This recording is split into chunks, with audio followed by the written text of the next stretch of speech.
My name is Aisha Yunus and we are going to discuss about the BLA Balochistan Liberation Army. Balochistan liberation army के बारे में पहले तो आप 3 कॉन्डिशंस हैं उनको अंडरस्टैंड कर लें। पहली चीज, BLA को बहुत सपोर्ट है किसकी? अफगानिस्तान की। दूसरी चीज, बलूचिस्तान लिबरेशन आर्मी को बहुत सपोर्ट है किसकी? अगेन इंडिया की। And India is our enemy state. Why is that? So why India and रॉ आर सपोर्टिंग BLA? बिकॉज उनको ये लगता है या ये रियलाइज करते हैं वो कि पाकिस्तान को बजाय ये कि हम किसी न्यूक्लियर बॉम्ब से ख़त्म करें या फिर किसी जंग में जिसमें 100 अरब उनके इन्वेस्ट हो जाएंगे, उससे बेहतर है कि उनकी इंटरनल क्लैशेस को यूटिलाइज करते हुए, उनको फंड करते हुए और उनको वेपन प्रोवाइड करते हुए हम वैसे ही पाकिस्तान को डिस्टेबल करते हैं। तीसरी चीज़, बलूचिस्तान लिबरेशन आर्मी और उसके ऑपरेशंस में कहीं ना कहीं क्लेम ये भी आते हैं कि नेटो, इजराइल इनकी बहुत सपोर्ट है। Why is that so? Because they also are the part of greater game going on in the world. Israel कभी नहीं चाहता कि पाकिस्तान में CPAC, गवादर, ये सब चीज़ें प्रॉपरली डेवलप्ड हों। और मुझे बताने की ज़रूरत नहीं है कि इजराइल किसका ब्लू आई बेबी है। Israel is basically the blue I baby of America.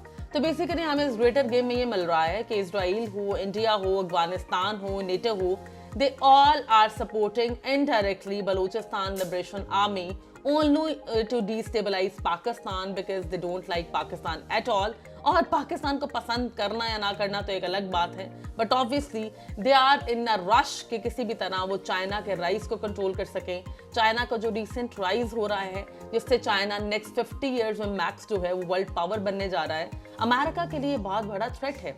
और याद रखिएगा, चाइना का जो गोल्डन स्पैरो प्रोजेक्ट है, that is known as Gwadar port, the golden sparrow project of China, जिससे उसको स्मूथ राइज मिलेगा, जिसको उसको बूस्ट मिलेगा, जिससे उसका GDP और GNP जो है स्काई रॉकेटिंग हो सकता है।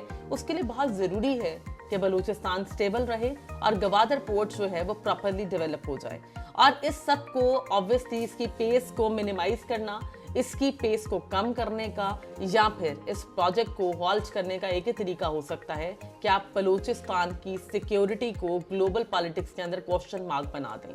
अलॉन्ग विद दैट आप विद इन पाकिस्तान इतनी डिस्टेबिलिटी क्रिएट करें under the umbrella of Balochistan कि हमारे इंटरनल क्लैशेस जो हैं वो इतने बढ़ जाएं कि हमारा फोकस जो है वो सिर्फ और सिर्फ सिक्योरिटी स्टेट नैरेटिव के ऊपर या फिर सिक्योरिटी इश्यूज पे रहे, rather than the Jio economics development of Pakistan. So let's talk about BLA, how they came into existence and why they rise that much.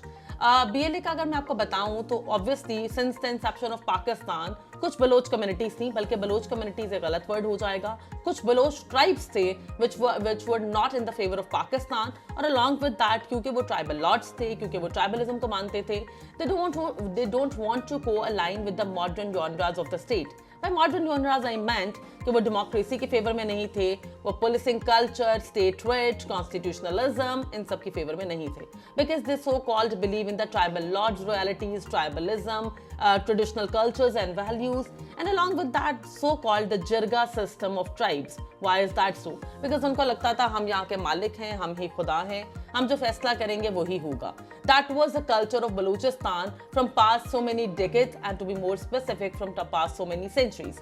Even after coming into existence as an independent state, Balochistan के tribal Lord's ने अपनी जो भी power है और अपनी जो भी पोजीशंस हैं उनको सरवाइव करवाने के लिए उन्होंने हर तरह की जंग की है with the state and with their very own people as well. इस चीज को काउंटर करने के लिए स्टेट के पास कोई और ऑप्शन नहीं था रादर देन दिस कि उनको क्रश करता ताकि वहां पर स्टेबिलिटी आ सकती, वहां पे सोशो कल्चरल डेवलपमेंट्स की जा सकती, and state did that. But unfortunately Afghanistan came into picture in 1979। Why I'm quoting this very thing? Because USA और USSR की जो कोल्ड वॉर में फाइट थी विद इन अफगानिस्तान, उसको पाकिस्तान ने सपोर्ट किया। बट अनफॉर्चुनेटली हम ये भूल गए कि उसी से बलोच को बाद में बहुत ज़्यादा असला, वेपनाइजेशन, टेरर फाइनेंसिंग की सपोर्ट मिलना शुरू हो गई। इसकी सबसे बड़ी जो एविडेंट है या प्रूव है वो ये है कि BLA बलूचिस्तान लिबरेशन आर्मी का हेड ऑफिस अफगानिस्तान के अंदर मौजूद है। दैट क्लियरली शोज कि अफगान्स कितनी सपोर्ट करते हैं बलोच कम्युनिटी को, एंड स्पेशली बलूचिस्तान की इंसर्जेंसी को, and last but not the least the separatist groups of Balochistan. Along with that मैं आपको बताती चलूं कि BLA के टारगेट्स, एम्स और मोटिवेशंस क्या हैं। BLA की अगर मैं बात करूं तो उनका पहला ऑब्वियसली मोटिव यही है to destabilise Pakistan and balkanisation of Pakistan. वो चाहते हैं कि बलूचिस्तान एक इंडिपेंडेंट स्टेट बने बाय हक और बाय क्रुक्स, और हमारी मिलिट्री इसके लिए बहुत एफर्ट्स कर रही है कि वो किसी तरह भी बीएलए को कर्ब करे, उसके ऑपरेशंस को कर्ब करे। दूसरा, बलूचिस्तान को या स्पेशली बलूच कम्युनिटी या बीएलए को ये लगता है कि बेसिकली उनके राइट्स को सैबोटाज करने में जिस प्रोविंस का बहुत इंपॉर्टेंट रोल रहा है, that is unfortunately Punjab.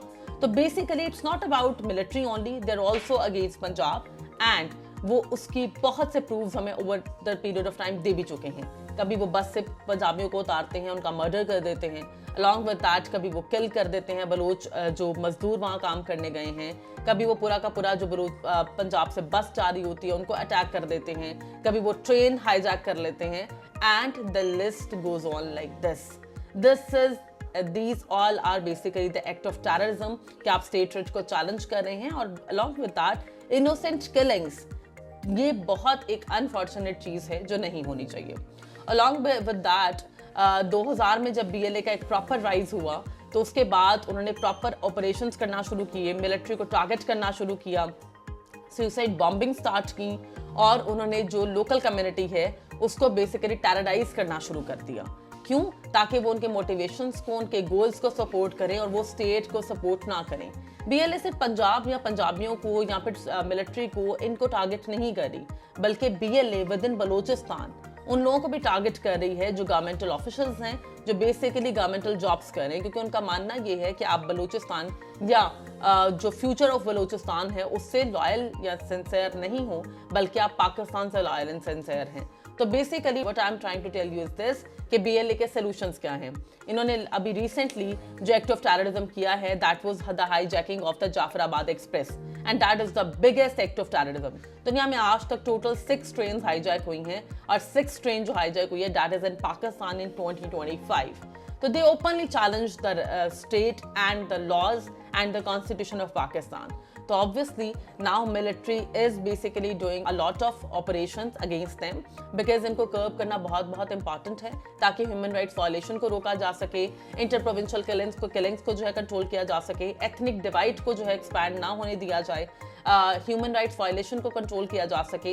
And इसमें सबसे इंपॉर्टेंट रोल जो आपको प्ले करना पड़ेगा गवर्नमेंट को, वो ये करना पड़ेगा, they need to have the negotiations with India under the table, they need to have the negotiations with Afghanistan. Why is that so? ताकि अफगानिस्तान से जो उनको वेपनरी सपोर्ट है वो आना बंद हो, और जो इंडिया उनको बैक एंड पे सपोर्ट कर रहा है वो बंद हो। Last but not the least, Pakistan को ये इशू यूएन में रेस करना चाहिए, because UN also talk about the so called ethnic clashes of any state, but they forgotten one fact कि अगर वो किसी की एथनिक राइट्स की बात कर रहे हैं तो उनको बेसिकली स्टेट सॉवरेनिटी की प्रोटेक्शन की भी बात करनी है। अगर बीएलए हमारी स्टेट सॉवरेनिटी के लिए एक थ्रेट है तो डेफिनेटली यूनाइटेड नेशंस की सपोर्ट जो है वो पाकिस्तान के पॉलिटिशियंस और उसकी मिलिट्री के साथ ही होनी चाहिए।